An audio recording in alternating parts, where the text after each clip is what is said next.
Hi everyone, I'm here at Arches National Park, right beside Balanced Rock, with Superintendent Patty Trapp. Patty, what was your first job with the National Park Service? I stumbled into the National Park Service, and my first job was cleaning toilets in the Tetons. And I'm sure that doesn't sound really great, but I climbed all the Tetons. It was the start of an amazing adventure, and here I am 35 years later in the park of my dreams. So you refer to Arches and in the whole Southeast Utah group, I guess as a whole, as the park of your dreams. Why do you love this area so much? You know, there's a long time ago, I was taking a class, and it was about a sense of place.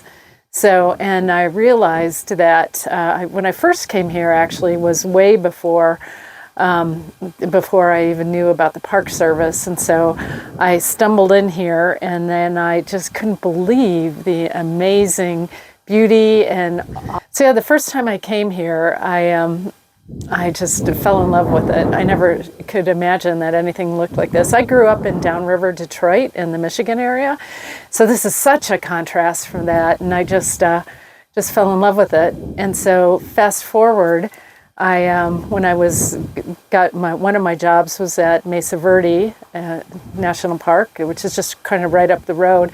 And myself, my husband, and son, we would always go up here all the time, and I just loved it. It's a pretty special place, isn't it? Yeah, I know, it is. And I can't believe I'm the park manager. As with any career, there are typically highs and low points, and you've had a prosperous career here, 35 years in the Park Service. I'm curious, what do you see as a challenge the parks are facing currently or may soon face?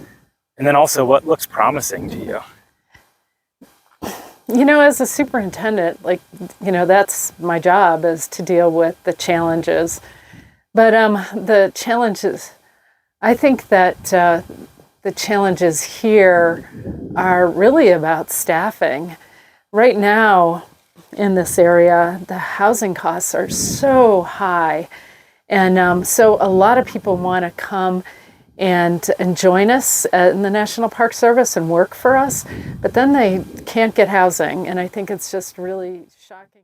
Well, with challenges, there's always opportunities, and curious what you see as looking promising as you gaze into the future for the parks. You know, I think one of the most important things that we are achieving this at Arches in particular. I manage 4 parks: Arches National Park, Canyonlands National Park, Hovenweep National Park, and our National Monument, and Natural Bridges National Monument.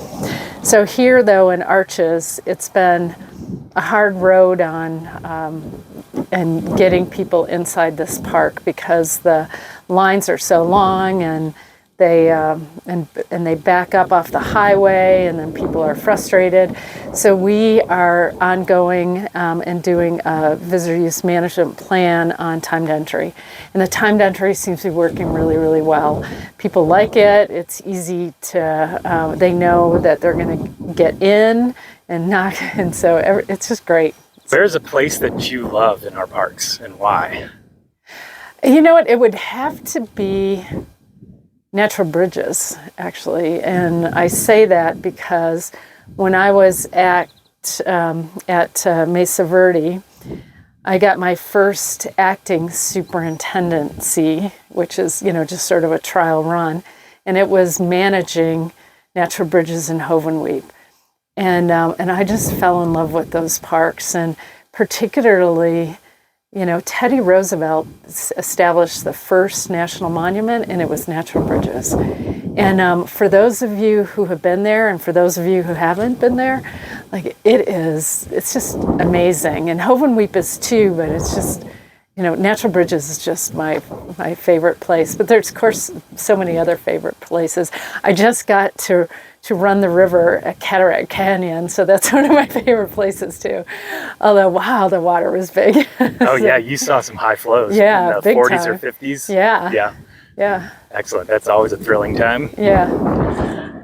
So I've heard you praise our organization, the Friends of Arches and Canyonlands Parks, for our partnerships with the parks, specifically the Southeast Utah group, those 4 parks you just mentioned. Why do you praise our partnership? I think that when I first started working with partners, I realized that they are so impactful for meeting our mission. And I love our mission. It's really compelling, actually. It's protecting resources unimpaired for the benefit enjoyment of future generations. Think about that. We don't even know what the next generation is going to. That's a really tall order, but I think it's so compelling. And, and bringing people in to help us do that is just help us protect resources unimpaired for those future generations. I don't think there's could be a better, higher calling, overall. And I also realized that you can never have too many friends or partners. And you are a friends group, Friends of Arches and Canyonlands. So we're proud to be friends at that. If you could impart any advice or words of wisdom you've picked up over the years, what would you tell our audience of Southeast Utah Group National Park and Monument enthusiasts? Keep loving your parks. We can never have too many friends to help protect these parks for those future generations. Okay. Patty, who are you? Hi, I'm Patty. I'm the superintendent of Southeast Utah Group, and I'm happy to be here. So you may be thinking that by being a superintendent is a tall order, but wait, we have an amazing cavalry. We have friends. The Friends of Arches and Canyonlands are here to help meet our mission.